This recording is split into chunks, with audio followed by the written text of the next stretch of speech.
Hey, Captain Downriggins here. Today I want to give you a quick salmon spoon modification tip that's going to increase your catch ratio. You know, the salmon spoon is one of the deadliest lures on the market. It represents forage in size and silhouette perfectly.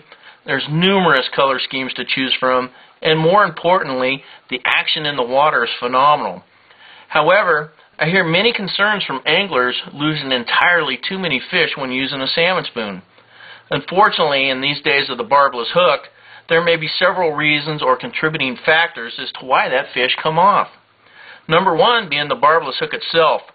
But what tends to happen quite a bit during the fight on a salmon spoon is that the hook, the ring, and the spoon blade twist or wedge together. This happens more often or not when the fish is twisting next to the boat, or the fish makes a sudden turn in the opposite direction. To give you a quick demonstration, let's assume my thumb is the jawline of the fish. I'm going to pull on this pretty good, as much as we would be fighting the fish. But you'll notice when that spoon blade starts to twist, the ring is already wedged in against the body and the hook starts to turn. And you'll notice that the hook popped right off my thumb. This is the same thing that happens quite frequently when that fish twists or makes a sudden turn in the opposite direction. So we want to alleviate that by simply removing the hook and the ring, and then what we want to do is add a new split ring, a barrel swivel, and this is going to prevent that wedging, and a new sidewash hook. Now I've already done one in advance for you, and as you can see, there's the new split ring, the barrel swivel, and the sidewash hook.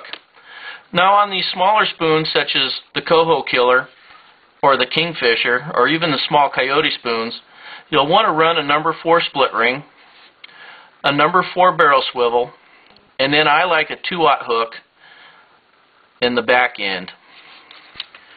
On the larger spoons such as your Sonic Edge or your larger coyote spoons, you'll run a number 5 and a number 5 barrel swivel, and this time I step it up to a 3/0 sidewash hook. Now to kind of give you the last demonstration here, now if the fish starts to twist, you'll notice that that spoon blade twists completely around in any direction, and there's no movement from the hook at all. Lastly, let's assume that the hook set was really deep, and let's say it was up in this direction. You'll notice that this spoon is still free to move. Now consequently, what really happens with the smaller spoons is you're saving the spoon blade from getting really mangled on larger fish, and that's where the modification originated from. But what I found is that my catch ratio increased just by moving this hook back a little bit and adding that swivel in there.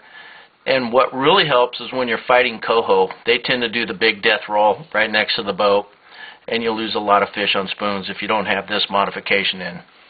Well, I hope you enjoyed the tip, and we'll see you on the water.